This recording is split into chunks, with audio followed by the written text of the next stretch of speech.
All right, so welcome everyone to our summer grant discussion today. My name is Jonathan Clark. I'm the Youth Services Consultant for the Vermont Department of Libraries. And I have with me today Jennifer Johnson. Hello. And also Susan Whitney. You know, pop on and introduce yourself, Susan, for those who don't know you. Hi, my name is Susan, and I am the grants and contracts person for the Department of Libraries. So I'm the one that actually drafts and manages your grants. She does all the behind the scenes. She's a miracle worker, does all the behind the scenes stuff. It's awesome. Yeah, we are excited that you all joined us today, and we're excited for some of the changes to the summer grant, and for those who will review, go over all the stuff. Hopefully, and we'll have time to answer your questions, and then at the end we'll have a focus group to share out some ideas for how you're going to use your grants this year.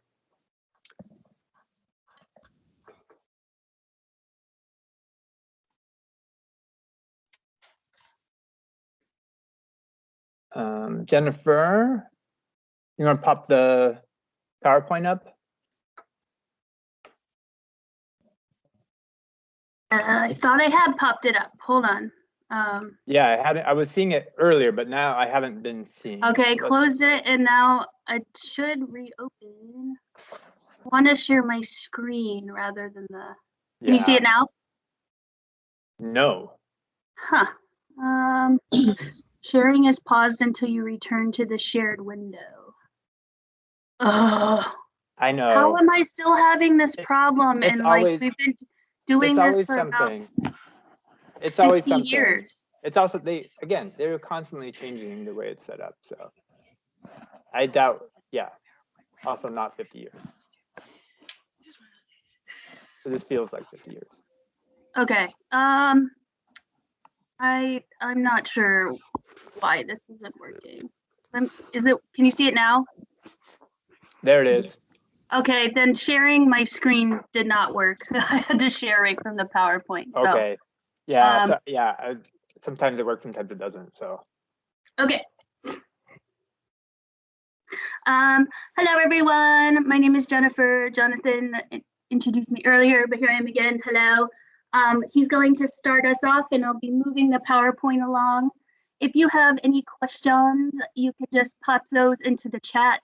And then, of course, there will be some times where we open it up for questions, and then you can unmute yourself and speak them if you wish, but that chat is always there for you if you need it.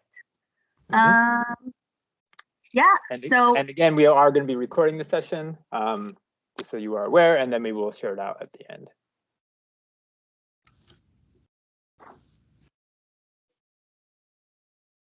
All right. So we are going, we'll be doing the basic overview of the grant. And hopefully you've had a chance to just look through the overview that we shared out. But if not, that's okay. We will go over all that. And we will talk about what the changes are this year, which includes being able to purchase, to expand it just from performances to also expand it to making purchases. So we will go over the sort of guidelines for that. And then we will go over all of the paperwork stuff. That's all the fun stuff, what you need in order to submit for the grant and to receive the grant, all that good stuff. And then we will have, again, throughout, if you have questions, but we will have a Q&A at the end, and then we'll have a focus group for those who want to stick around to just share ways that you're going to spend your money this year that you'd like to use for the grants.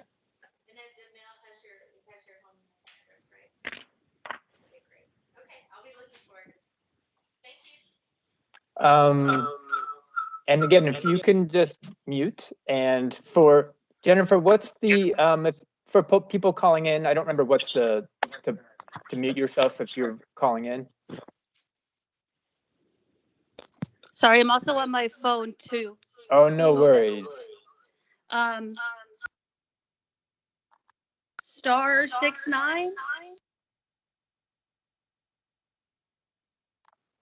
Thank you. Yeah, so *69 to mute your phone if you were calling in on the phone. Okay. Oh, good. We got rid of our feedback that was happening. Okay, so the programming grants. And again, we have the name has even changed slightly. The main idea here is to really open it up. We understand that that $200 is not a lot of money. We know that, but we really want you to be able to use that money to make it so that you can support a wide variety of programming, and especially with some of the challenges around virtual programming that we faced last year and will continue to look at this year largely probably, as libraries have limited service and all of that. So we really, that's the main idea, is really just to open it up as much as possible, get you creative thinking about how you can use that money. So we will go over the details of that in just a minute.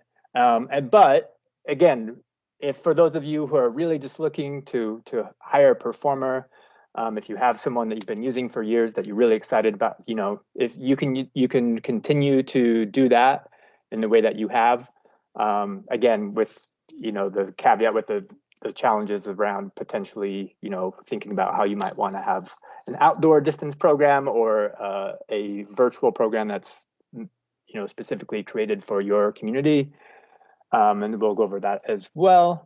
And then we really, really want to encourage you in all things to collaborate. And we know that there's some, and we hope that some of you will share ways that you've collaborated with other libraries, where that is one thing that you're able to do, is that you can pool your money to get different performers or authors, purchase larger items that you can, support across several libraries to support programming and support your communities. So we really want to encourage you to think about ways that you might be able to do that as well. Okay, so the options for the grant money. Jennifer, you want to talk about the performer piece of it a little bit? Yes, sorry, I was sharing screen. I was not sure if I was unmuted or not. Okay, let me go back. Yeah. All right, so for our veteran grant recipients who used to know this grant as the performer grant, that is still a huge part of this grant. We're still really interested in supporting local performers, as we always have, which was always a huge part of this grant. And we know some of you have a tradition of hiring a certain performer every summer, and that's a real staple in your community. So we wanted to keep that going as well. So there's definitely still a performer option, a speaker option, an author option to use with your grant money. The same caveats are in place though. The performer should be doing a performance for youth and families, and it should be a live performance, whether that is in person, safely in person, or virtual. It should be a live performance. When we move forward a little bit, I will show you our performer database. This is one we've had for about 5 or 6 years now. I have been updating it over the years, but recently we stopped adding everybody and their brother to it, but all of your old favorites are there. So we'll hop into the performer database and show you around a little bit there in case you have no idea who you would hire if you were to hire a performer. But on that performer database, it's mostly Vermont performers doing things such as arts and crafts workshops. We have clowns, we have jugglers, we have magicians, dance teachers, we have folks bringing like animals in, doing science programs, just everything you can think of. And we also want to remind you that an author doing a program also counts as a performer. We use the term performer very loosely.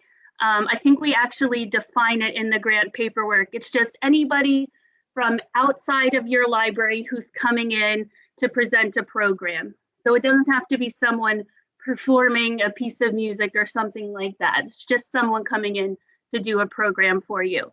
And of course, if you have any questions about whether a certain performer would be eligible to be funded by the grant, just shoot us an email and we can talk to you about it. But almost everybody in the database falls into one of these categories listed up here on the screen. And I think you'll start to get a pretty good idea of what kind of folks are eligible for that. Yeah, and I guess the last two things I would say about that are if you find a performer whose fee is over $200, you know, just put your $200 towards it, and then the library is responsible for the rest. Or again, we encourage you to collaborate with other libraries. If you find a more expensive performer that you'd like to hire, you know, choose a library, have a couple different communities come together safely. If you are able to do something like that, and you could be able to get somebody pretty impressive if you did that. So just throwing that out there. Yeah. And I think especially if you're considering any sort of virtual program, you should, that's especially true, because that is one of the benefits of that, is you can share it more widely.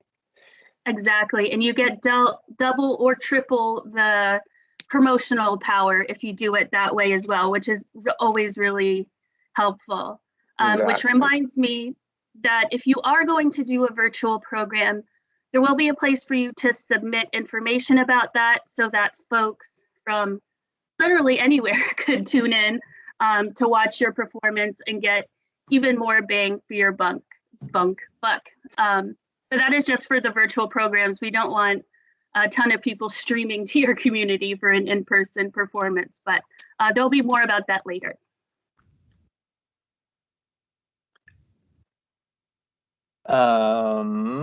There's no comments. Angela, I see that your hand is raised. Did you have a question? Yes, I don't find any place on my screen to see a chat box. There should be at the top. No. There should be a menu that has a little, like, that says show conversation. It's a little. No, I don't have that menu. Any ideas? No. You have it. What is your menu? At the bottom, I have the video, the microphone, the open share tray, the more actions, the raise your hand, and the show participants, and request control and phone. That's what's on my bar. Yeah, that's interesting. I don't know why it wouldn't have the show like it should have like a little, looks like a little text box, like a little talking box. Yeah, show conversation. Okay. Well, I'll just listen then. Yeah, sorry about that. Maybe look under the 3 dots. That's usually where they store additional. Show device settings, show call details, enter full screen, show background effects, keypad, and turn off incoming video. That's really interesting. It should be right in between the participants and the raise hand function. So that's strange. Okay. Well, I'll just go with it. Yeah, sorry about that. Yeah. It's always something with Thank you. Technology with Teams. Oh yeah, you're welcome.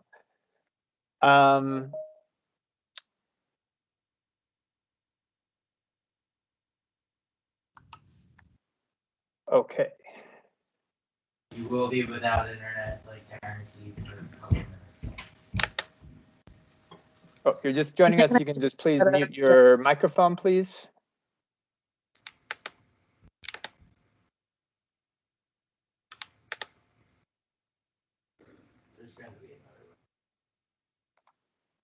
All right, so so the new part of it that we are excited about is, again, being able to purchase program materials. And we have laid out some, ideas here and some areas that we think would be good to focus on your purchases for summer. But this is by no means is this list comprehensive.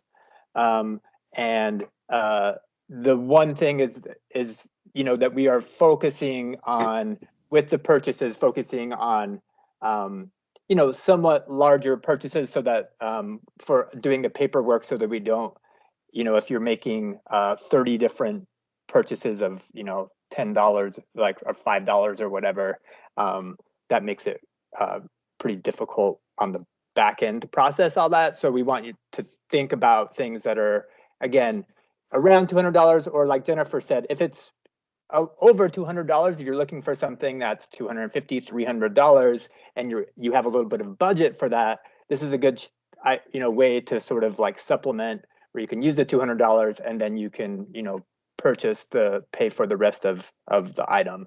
So some of the things that we're thinking could be really helpful are virtual programming tools. That you, and again, it's pretty open as to how you would use these to support summer programming. All these things can support it, and part of the paperwork you will need to say how you used it. But we also hope that you can potentially get things that you can use beyond summer, evergreen items, things that you can continue to use. And programming tools would be something that would fit into that as well. So if you want to purchase a license, for something like Zoom or any tech upgrades, hardware, things like that. Again, we know it's not a lot of money, but it could help with some of those sorts of tools if you're doing a lot of virtual programming. Maybe you haven't got things like that yet. So books is another thing that you can use the money on. We really want you to think about, if you are purchasing books, we really want that to be directly related to summer reading, to summer programming, activity, book kits, book groups, those kind of things, rather than just getting books for your collection. And depending on how you use them, they, at the end of summer, some of them may end up in your collection, and that's works. That's totally fine. But that is sort of the focus of if you're looking to get books. And then equipment, evergreen items. Again, we've listed a few things here, but there's a ton. So maker items, button makers are really fantastic, can be used in a whole lot of different ways. Instant cameras, on and on and on. There's a lot of different things that you could do.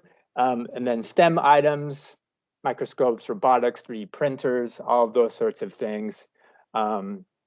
Musical instruments, games, tabletop, or video, and then other non-traditional circulating items that could be used for summer programming. And we've seen, we know that so many libraries are doing so many great things like that, items that are able to circulate like that.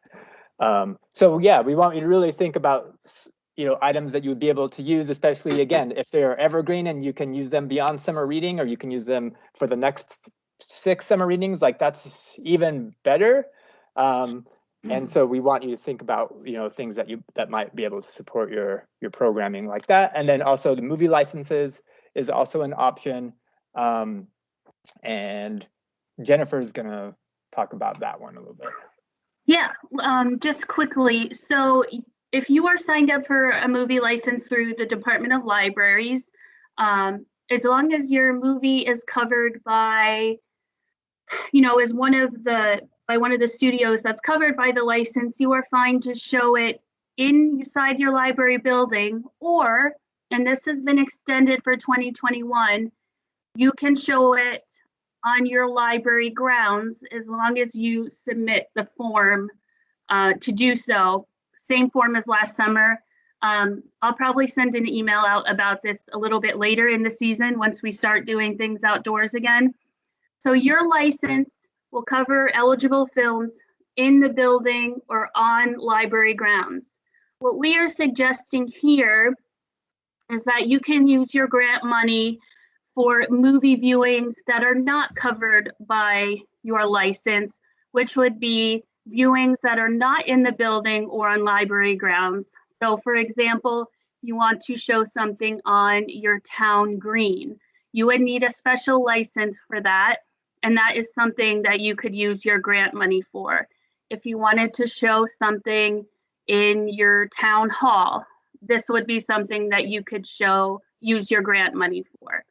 And so this could be, again, a really good opportunity for collaboration with other libraries.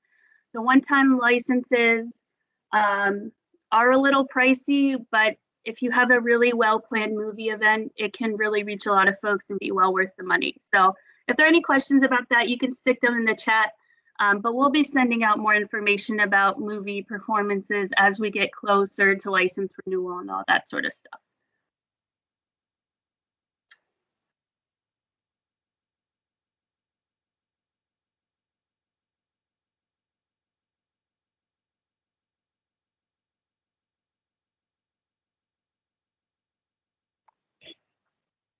All right, so some considerations in thinking, again, we sort of talked about this, and Jennifer, hop in as you have stuff to add. But again, we want you to think about that, like, author is also part of this. And again, that performer, the speaker, that's why we're using those, is because it's, again, anyone that you bring in to do whatever sort of programming or discussion or author, again, we want you to be creative about what that might look like.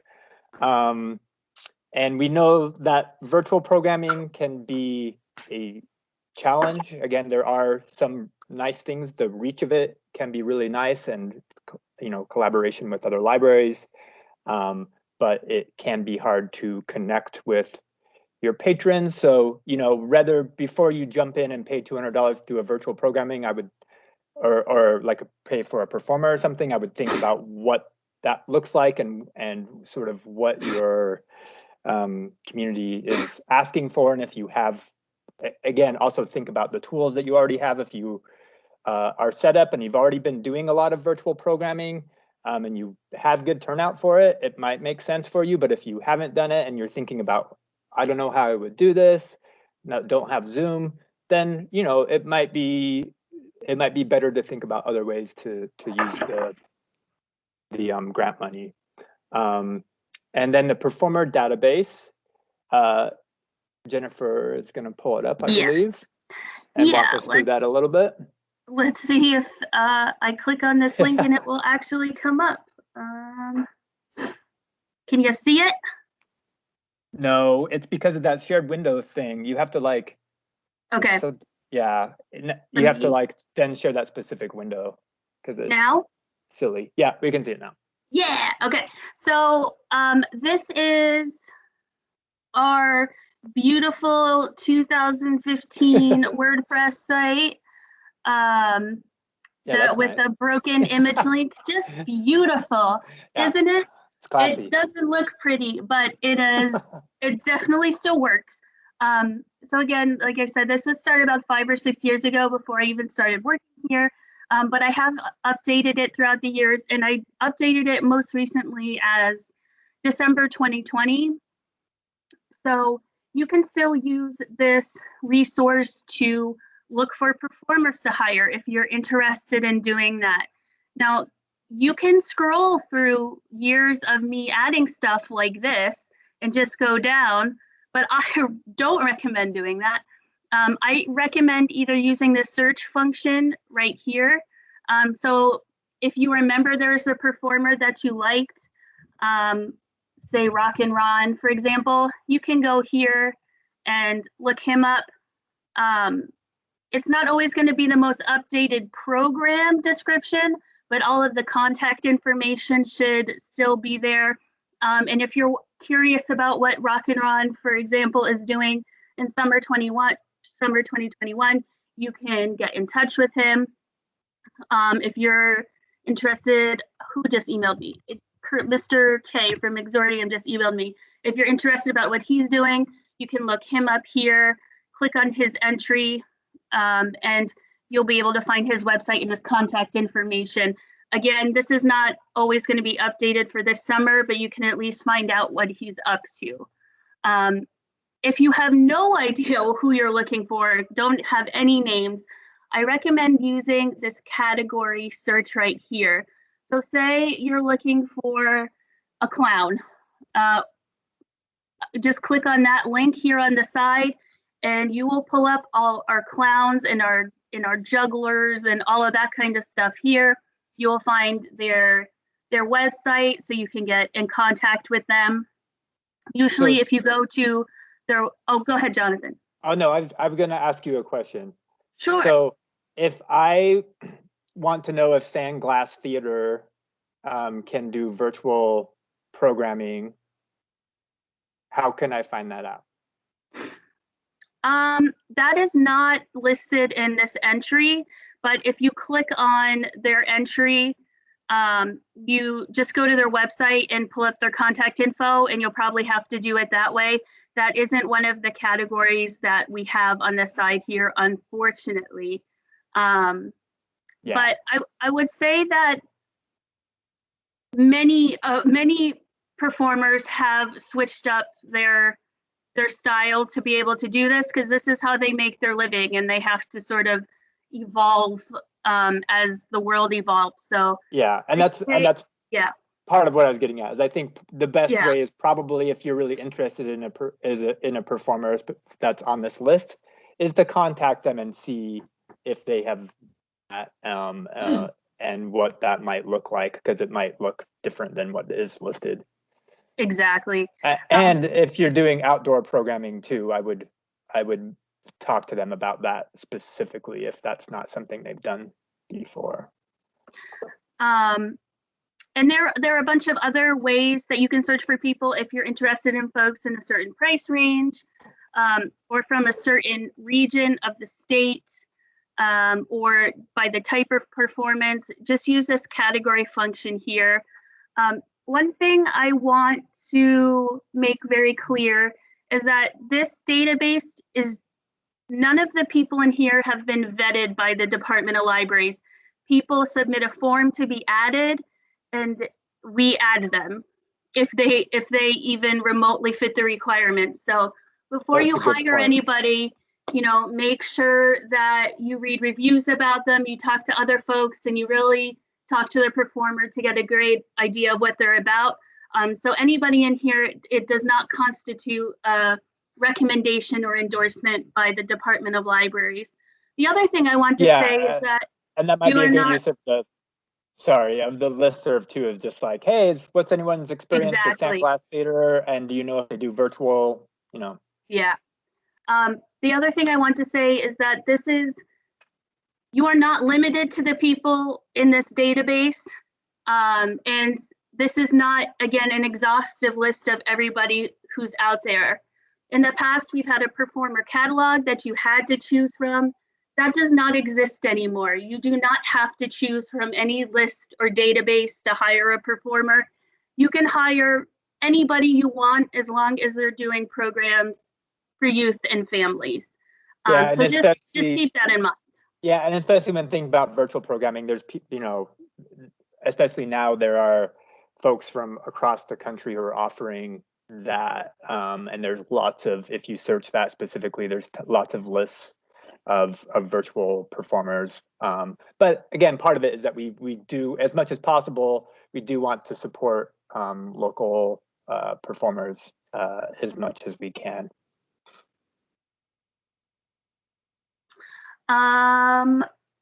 Yeah, and I guess I'll just finish up this section. Again, this is a really great opportunity to collaborate with other libraries. We know that libraries have done this in the past, and we hope during the focus group, some of those folks who have collaborated with other libraries for the hire a performer will share their experiences. But if you have, you know, a $400 performer, 2 libraries come together, boom, it's paid for. And we really do encourage that. whether it's virtual or safely in person. Yeah, so I will let Jonathan, oh, one more thing. So you'll see this link that has been at the bottom of every slide. This is the general grant information page. We'll be visiting it a little bit later, but check there first for any questions as you go throughout this process, not just today. Obviously, we're here to answer questions now, but as we move forward, just make sure to always pop in here and check what's there. Yeah, Right. and we'll talk about like contacts again too, but any questions around what we've talked about so far, you can reach out to me or Jennifer if it's about virtual programming materials, if you like trying to figure out what you should buy, if recommendations, whatever, you can reach out to us. And then once we get into the, the more of the application stuff, that's where you might reach out to Susan, and we'll go over that a little bit later. So again, the purchase of programming materials. As I mentioned, the list is by no means exhaustive, but there are some good ideas there. And again, as mentioned, it's the receipts. Receipts are annoying but necessary, so you do need to keep and submit those. And again, all that information is in the form of what you do need to submit, and we'll go over that as well. And again, collaborating, we're just going to keep talking about it. So think about ways that you can do that if you've done it in the past, and hopefully if you stick around, you can share some ways that you've done that.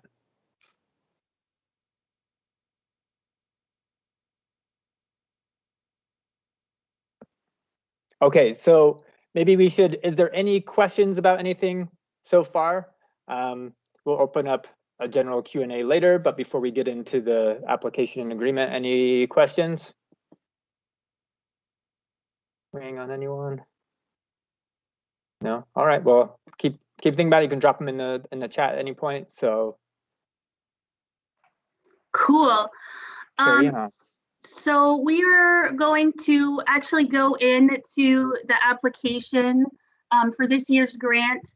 There are a few changes to how it was done last year. So last year you just submitted a web form, and then we told you, yes, you're approved, and then you submitted paperwork after that. It's slightly different this year. You're still going to submit a web application, but instead of submitting your W-9 and certificate of insurance after you're approved, you're going to submit this as part of your application. We hope this will just expedite things. And if we have all of that information at the beginning, we can, get grant agreements out more quicker.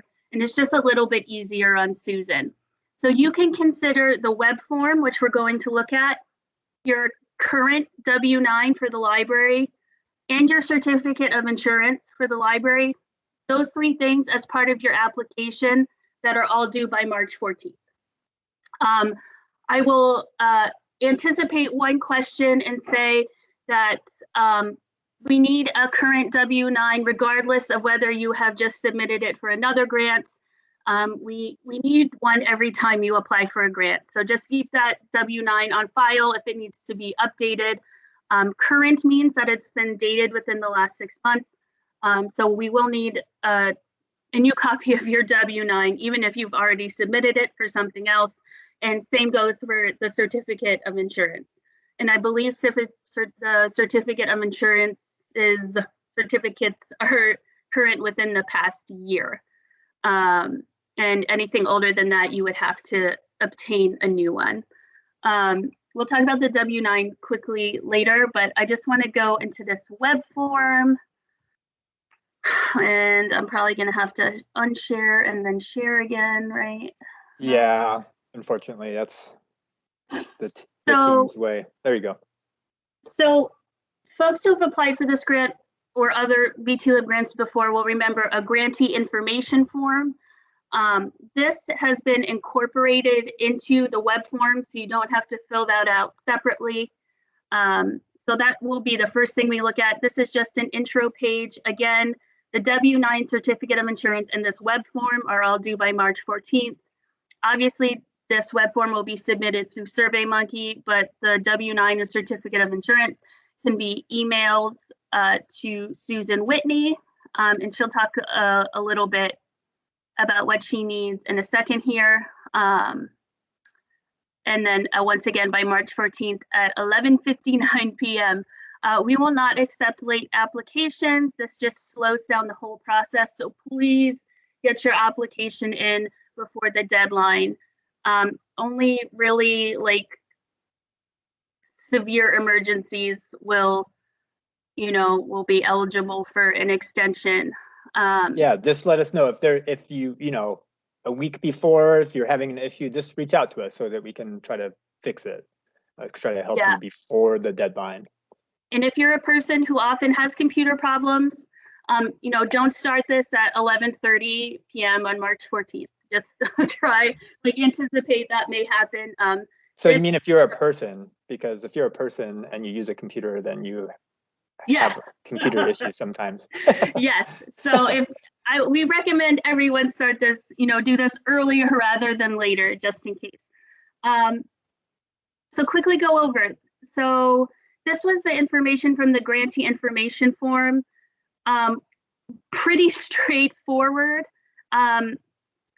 except if you're, a youth librarian or somebody who's not used to filling out a lot of grant applications, you might not know, for example, your federal tax EIN or your DUNS number right off the bat.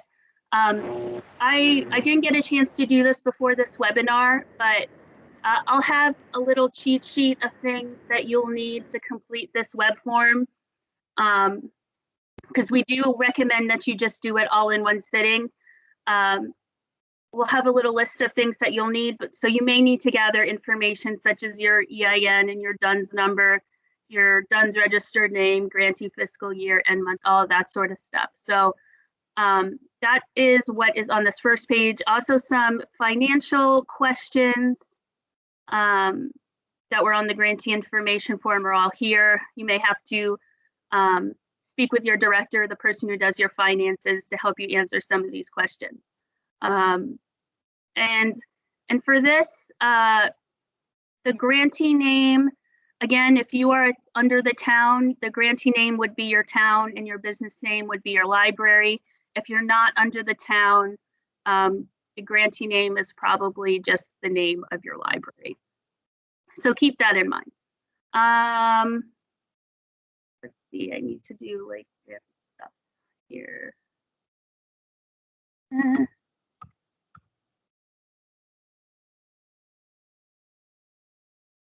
Move on. Okay.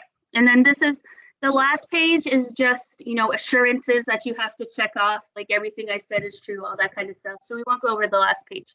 But the second page here is all of your contact information. We are on the application going to ask, what options are you thinking about using your grant fund for? What you put on the application is not set in stone. If you decide you want to change what you put on your application, that's fine. But we really just want a good idea of what you're thinking about doing. So definitely be thoughtful and don't just put any random thing down to complete the application, but God forbid, if you have to change what you put on the application, that's okay.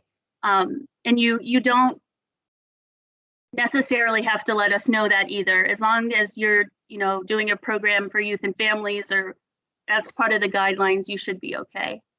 So we just ask you to kind of describe that here. Think about which age groups that you're planning on targeting with your performance, or with the item you plan on purchasing. If you're planning on collaborating with other libraries, yes or no. And then if you are, kind of describe that here. And then we'd like to know how you plan on promoting your performances and or the programs that you're using with your purchases. So if you're getting a 3D printer, how are you planning on promoting the 3D printing program you're going to do with that, et cetera, et cetera. You can put that in the box there. And there is a third page. Again, you're just checking off boxes to say, yes, I agree. I'm going to follow the grant guidelines, all of that kind of stuff. And then you'll submit. A thing will pop up on the screen that says, thank you for submitting, but you won't get a confirmation email. So what I'll do is keep track. I actually think I may just send a confirmation email manually to everyone to let you know that I have received your web form, as people forget that they've submitted. So hopefully you can just look in your email and see my email and not be worried about it. Let's see, running a little bit behind here. Susan, did you want to talk about, oh no, I have the screenshot of the W. And then I'll invite Susan to discuss the certificate of insurance. So what you're seeing on the screen here, I hope, is a W-9 form. We get a lot of questions about this, so this is why we wanted to actually bring it up on the screen. Everything you see highlighted in yellow is what you will need to fill out. So line number 1 is the name as shown on your income tax return. So this would be your library's name. Unless you are under the town, then you would put the town on line 1 and your library's name on line 2. I think, of course, I can't think of any town libraries off the top of my head right now, but town of Montpelier. I know that's not that's not for this one, but for example, we'd say town of Montpelier and then put Kellogg Hubbard Library on line 2. That is for those libraries in that situation. Otherwise, whoops, you would just put the name of the library on line 1. Then you would check check one of these boxes to describe what kind of entity your library is. Again, this would also be for the town if you are under the town. The address and city, state, and zip would also be for the town. And then the EIN number would also be for the town if you were under the town. Otherwise, everything is for the library. And then somebody would sign and somebody would date. Now, if you, a library director can sign this, I believe, regardless of whether you're under the town or not, and date it. So, Susan, did I miss anything with this? No, I think you're fine. Okay. If you have any questions about the W-9, contact Susan. You know, if you filled one of these out in the last year and you haven't heard from us, that something is incorrect. Just assume that you've been doing it correctly and just keep doing it that way. Again, we still do need a new one from everybody. But if you haven't done one of these in a while, you know, feel free to reach out to Susan. But despite how it looks, it is pretty straightforward. So two things I'm going to ask Susan to jump in on right now, to talk about the certificate of insurance, and then I'm going to ask her to give a brief explanation of a little bit down the line. So once we tell you you've been approved for a grant, you're going to have to sign a grant agreement as usual. Instead of getting a paper grant that you will have to sign with your hand and send back in, we are going to be sending grant agreements electronically that you can sign electronically via a program called OneSpan. So she's going to talk a little bit about that too. But Susan, if you could quickly talk about the certificate of insurance, that would be awesome. Oh, sure. So a certificate of insurance, you know, of course, your library or municipality has insurance. So we just need to have proof of that coverage. And either it's something you'll have in your office or else you can contact your insurance agent and they can send it to us directly. And it's just verification of the minimum amount of insurance that you carry. And generally up on the right-hand side, there will be an expiration date. Usually they run on a calendar, so they're expiring in December. So it won't be a factor for you guys, but every once in a while there's an unusual expiration date. So even if it's going to expire while we're still in the granting period, you can still submit it and then just provide us with an updated certificate of insurance when you get your new one in. Yeah, and if you're, I think those libraries that are under the town, your town should be able to provide that for you. The Vermont League of Cities and Towns provides insurance for most of the towns. So get in contact with them. And then I'm gonna pull up here this wonderful list that Susan put together for us about the electronic signatures I had just mentioned. I'm also going to send out what the email will look like from OneSpan once Susan sends out the grant agreement. Like, what will the subject line look like? Last year when we sent these out, some people thought it was spam, and it's not spam. It's just from OneSpan, and that's your grant agreement. So we'll send out what that will look like. But Susan can describe that process.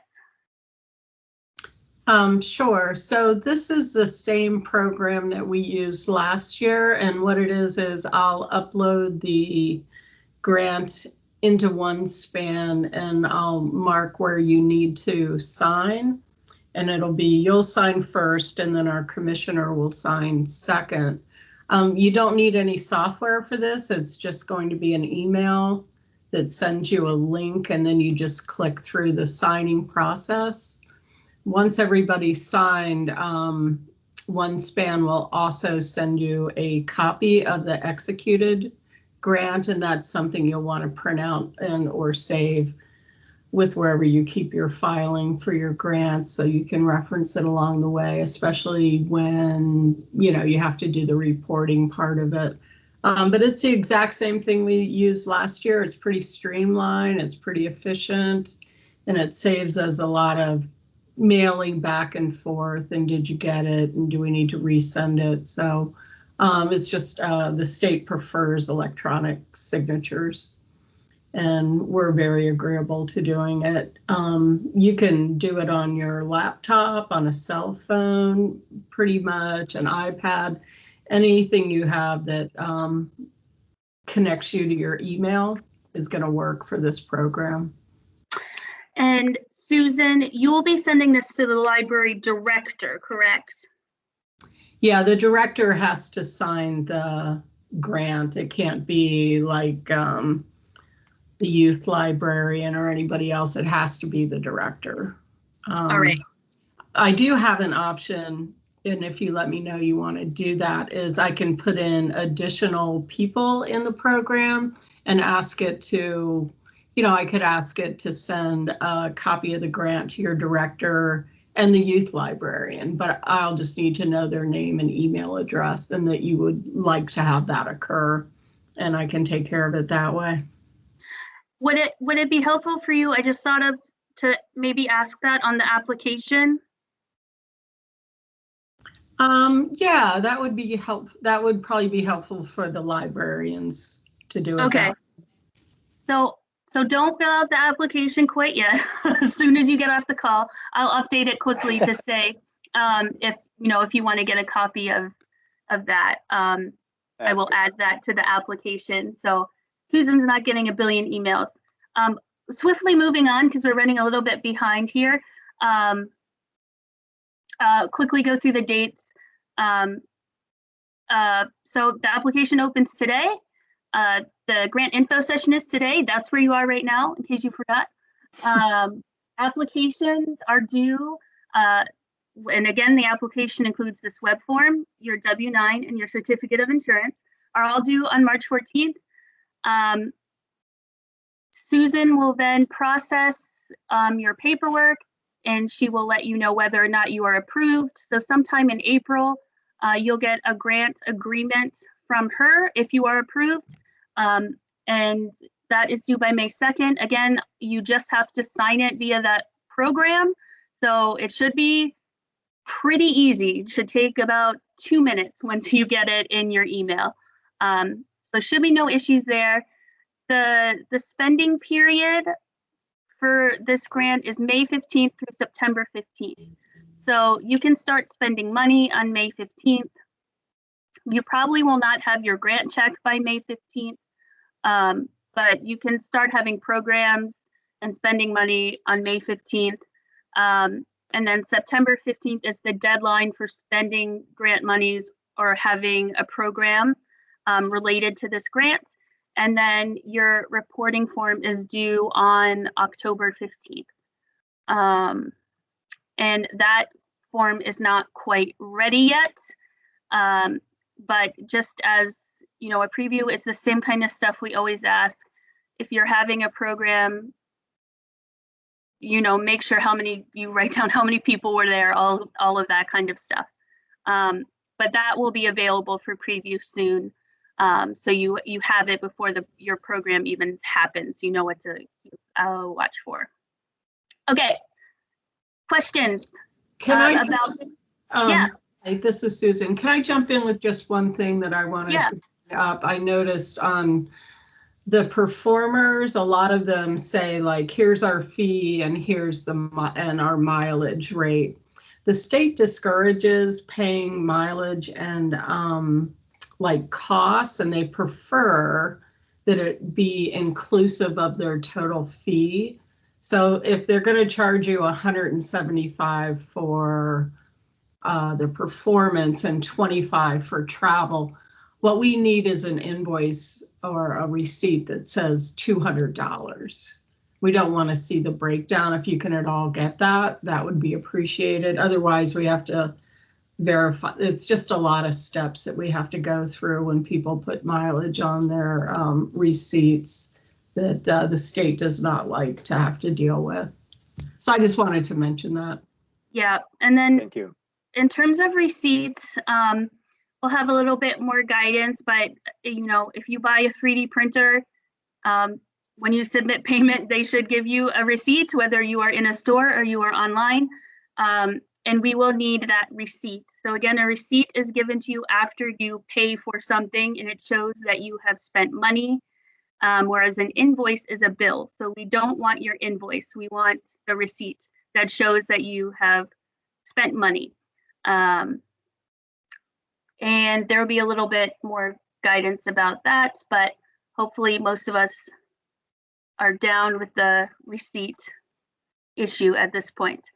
Any questions about anything we have talked about thus far before we get into the focus group session? You can either unmute yourself or you can put it into the chat.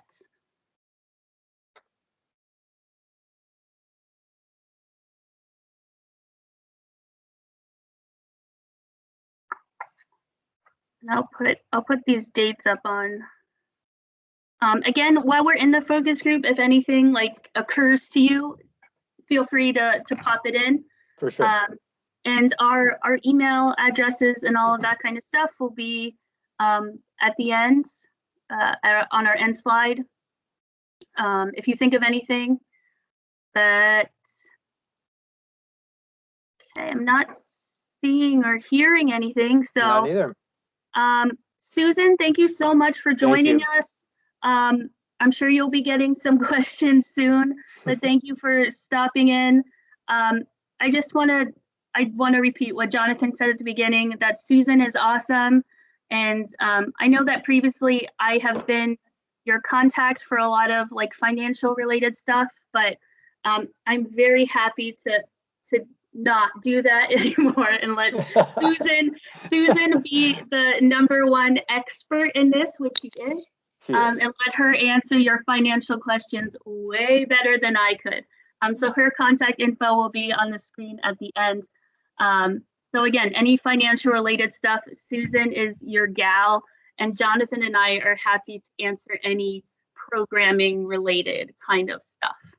So thank you, Susan. Oh, well, thank you for the accolades.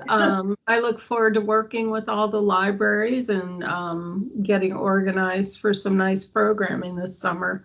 It's been a long year, and Yeah, I hope you guys come up with great plans. Take care. Bye. Bye. Thank you, Susan. Oh, I do see a hand raised. Okay, we have a hand. Yeah, Janet. Yes, hi, this is Janet. I'm not sure if, I think I am unmuted. Can you hear me? Yes, we can hear you. Okay, perfect. Just a quick question. If you could just reiterate or quickly repeat what Susan just said about including or not including mileage in our receipt that we hand in for, say we had a $200 performer and we spent 175 on the performer and they charged 25 in mileage. When we give you guys the receipt, do we just lump it all together? You don't want the breakdown, is that correct? That is correct. That's correct. Yeah. Okay, that's all I needed to know. Thank you. You're welcome. Yes. And Just I think say, all-inclusive performance. Yeah, and I think there's some specific information about that in the application form and in the guidelines too. I don't know if it says that exactly. Oh, I guess but it doesn't say that exactly, but maybe we can put that. We can put that in. It's sometimes too much detail makes it more difficult. Yeah. But yeah, so all of that stuff will be available really soon. All right, you want to move into the focus group? Yeah, so before we do that, I just want to Okay. say that if for anyone who needs to go, doesn't want to stay, is not able to stay for the focus group, that is totally fine. We appreciate you joining us, and we also want to say, spread the word about the grants. They are obviously available to every single library. We want people to apply for them. We want as many libraries to take advantage of it as possible. So please spread the word. And if again, any questions, let us know. And if you want to stick around to share some ideas and hear what other folks are going to use their money for, then please do. Oh, one more thing before I forget, Jonathan.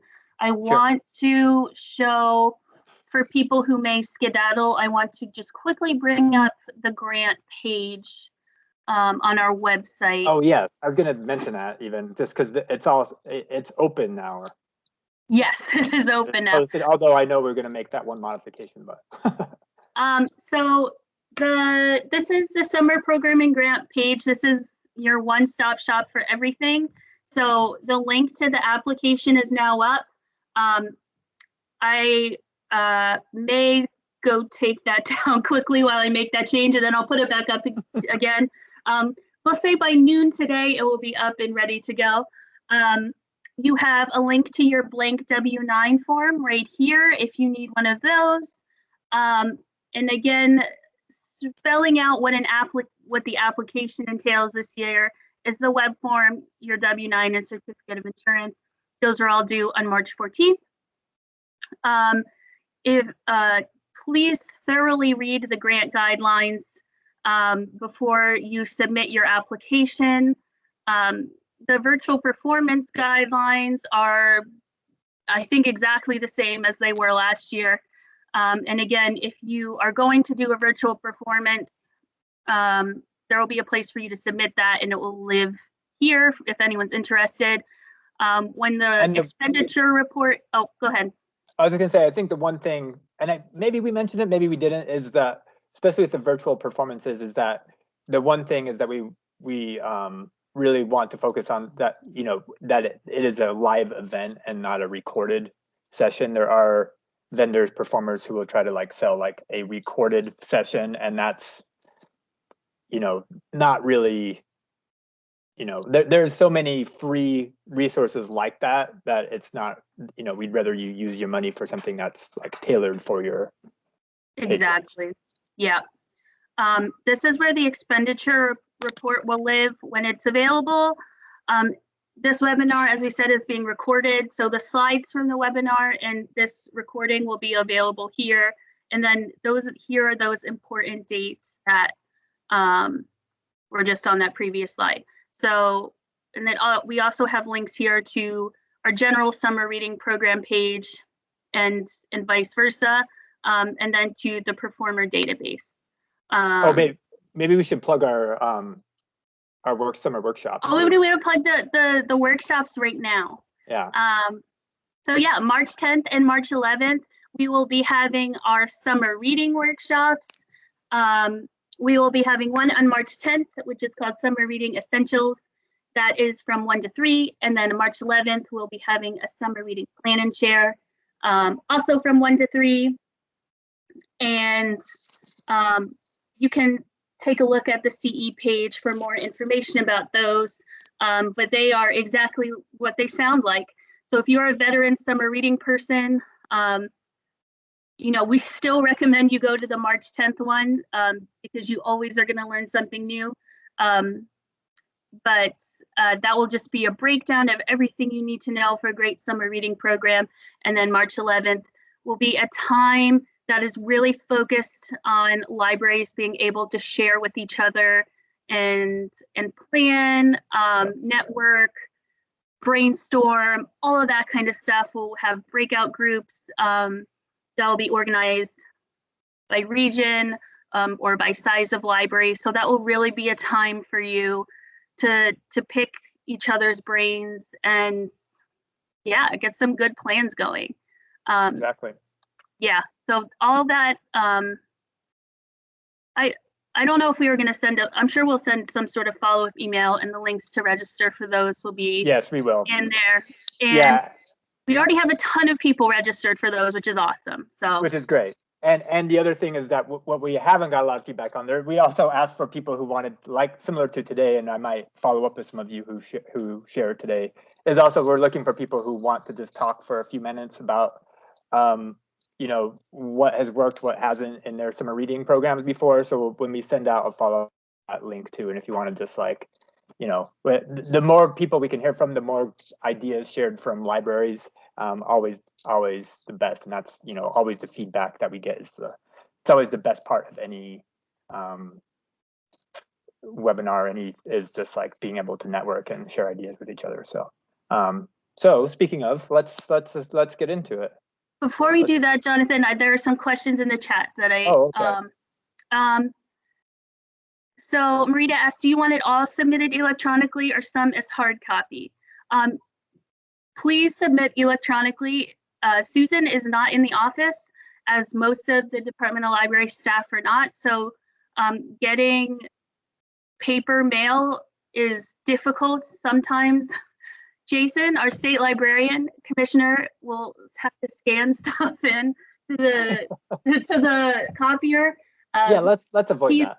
Yeah, he is like, he is willing to do any task asked of him, but probably not the best use of his time. So anything that you can send electronically is preferred, such as your certificate of insurance and W-9. Just scan those, and you'll see in one of the slides, you can scan with your phone. So there's a difference between like taking a picture with your phone and scanning with your phone. And on one of those slides, it explains that, and there's some websites for doing that. So if you don't have a scanner, you can do it with your phone, but electronic is much preferred. Obviously, the web form you will submit electronically. Whatever if you're able to get a PDF by scanning whatever, that's what we're looking for. If it's an image, like a JPEG or something, that doesn't work. So yeah, and then what goes in the additional insured box? Sue, you may want to email Susan about that one. I'm not sure. That's a Susan question. And I'll yeah, I'm not sure either. Let me put her email in the chat quickly.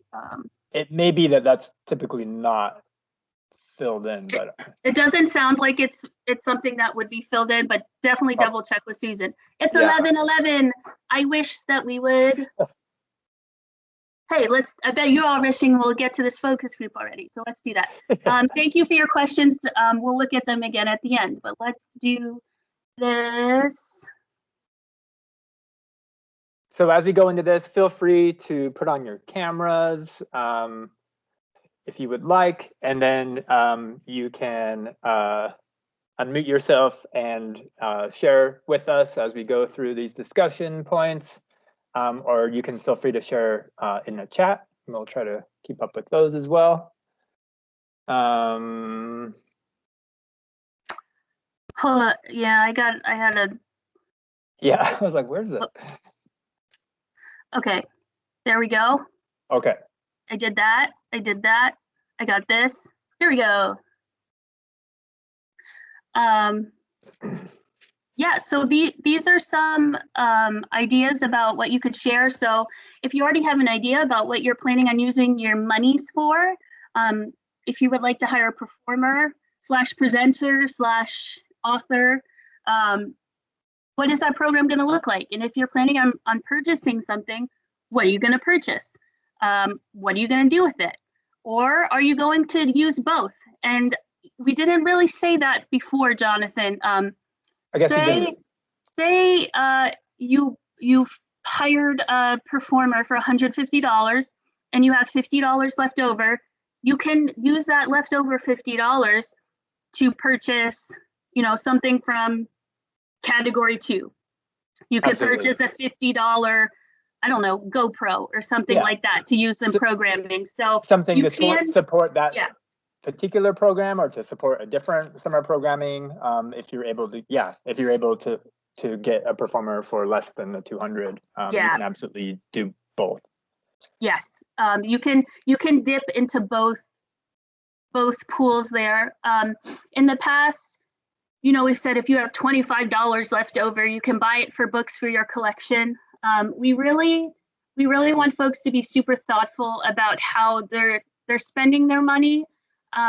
We really want this grant to be for summer programming.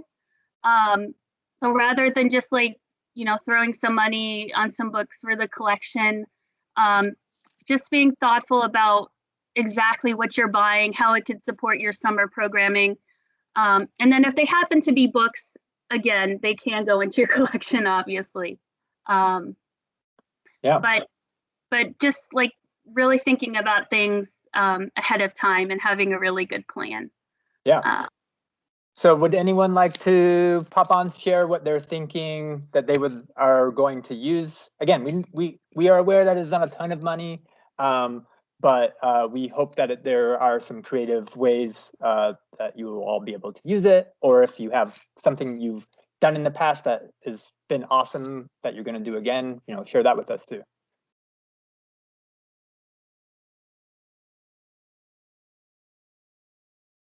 And you can also share with us the third bullet, which is, are you planning on collaborating with other libraries for summer programming? So that's something you can share with us too. So all of those things are on the table right now. Anything you want to share with us? Or a question you forgot about that just came up? We do have, let's see, in the chat. Let's see. So Katrina says that they're hoping to have an outdoor performer. And if they're not able to do that, they will offer a virtual program. Cool. And if you, from McCall Library, great. Yeah, and is there a specific performer in mind? Just out of curiosity, Katrina. Well, so last April, over April break, we were supposed to have this really amazing bubble guy come do an April break program, and we had to cancel it. So he's doing outdoor programming now, so he's a consideration. And what's the name? Shoot. If you know, Yeah, let me double check and I'll put it in the chat. But he does some really cool stuff. So I have a few. I'm talking to him to see if we can plan an outdoor program, and I'm just kind of waiting to see if we're gonna. I think that we should be able to do it. I have other tentative outdoor programs planned through the summer, but who knows? So we're kind of kind of waiting before we sign any contracts, I guess. And are you doing those? If you do outdoor performances, is there a space near the library where you're doing it, or is there like a community area? Our library has not a lot of space. It's very, very small yard. So we do occasionally do some programming there, but last summer when I did some outdoor programming, I had to limit it to four families. So I would look for a larger. We also, last year we used our summer performer grant with VINS, the Vermont Institute for Natural Science, and we did it at a park about a mile up the road from the library that just had a lot more space. So I probably will look for another outdoor location other than our library. That reminds me, I feel like I remember a library last year maybe partnering with a state park to do outdoor programming. If you're on the call, I'd love to hear about that, because collaborating doesn't have to just be between libraries. It can be with, any community organization that's helping you to serve your purpose. So you can share anything like that now as well. Yeah, and it looks like we have another question from Carrie from Whiting Library, just about suggestions for materials that would be good to support summer programming. Anyone can jump in and talk about that. But again, to me, part of the idea of opening this up is that summer programming, we're going to have the workshops. If you're doing CSLP, there's the theme, there's Tails and Tales. If you're doing summer programming around that, but really it's anything that you have done in the past, you're going to continue to do that is like already, if you already know you're going to do something you do every summer and it costs $150 for this thing that you do, maybe this is you can purchase some materials that you have, something that you've already been getting in the past, or something again that you've been thinking about doing, that like 3D printer program, but you haven't been able to buy one, and it's something you've been wanting to do for a long time. That is not specific to summer, but if you're doing programming during the summer and you're using your 3D printer, that's summer programming. And then it's also great because you can continue to use it. A lot of you are also already doing really fantastic grab and go stuff. Yeah. So say you had $50 left over after hiring a performer, use that money for a grab and go program. As long as it goes out in that period, May 15th to September 15th, that counts. Say you're going into schools to do outreach or something about your summer program at the end of May. I don't exactly know if people are even going into schools now, but stuff for that sort of thing. Anything that's like supporting your summer reading program in any way. Absolutely. And yeah. And that was shared in the chat too, that someone said that, make craft kits to go. Yes. And again, it's the main thing is to think about how you might be able to get, especially if that was the main thing you were going to be getting, think about how you can purchase like a bunch of stuff at once instead of $5 worth of crayons and $5 worth of, if you can get a bunch of stuff from one place and have it cost $150, and that's how you mainly want to spend your money to support, again, those grab and go kits that you've already been doing, great. The other thing that I don't think we mentioned, another option for y'all is you can use that $200 or 50 of the $200 to buy more incentives from CSLP.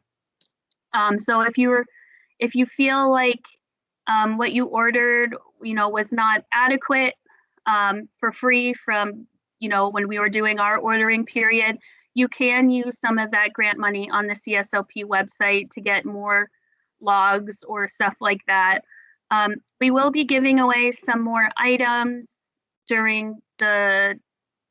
after the summer reading workshops. We'll be raffling those off.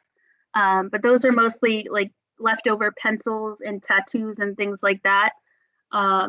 If you want a vinyl banner, or if you want a big coloring sheet or something like that, you can use that money on the CSLP website as well.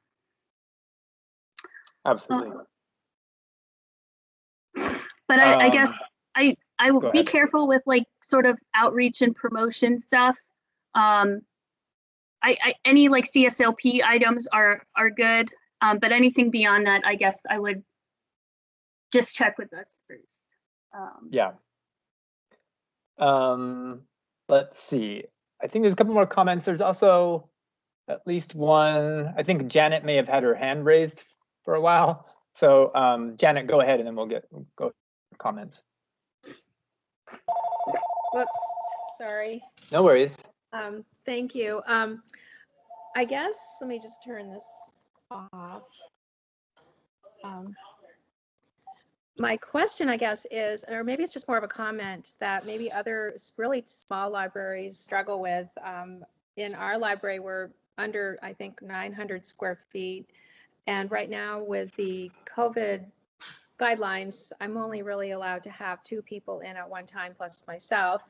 And assuming things won't change much by June, July, or August this summer, I have access to some outdoor space outside the library.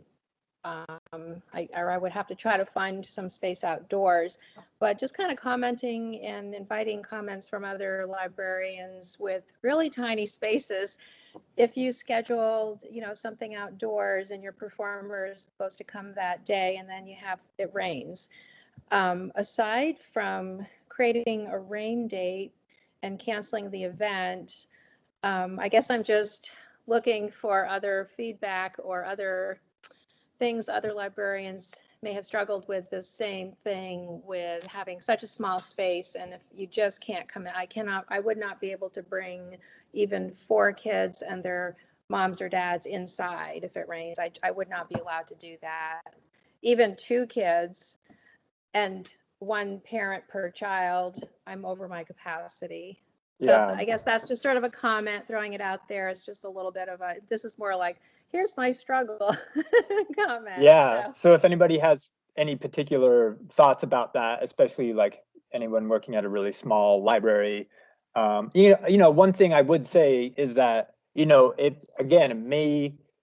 you're able to, obviously if you really want a performer, you want to do a specific program and you pay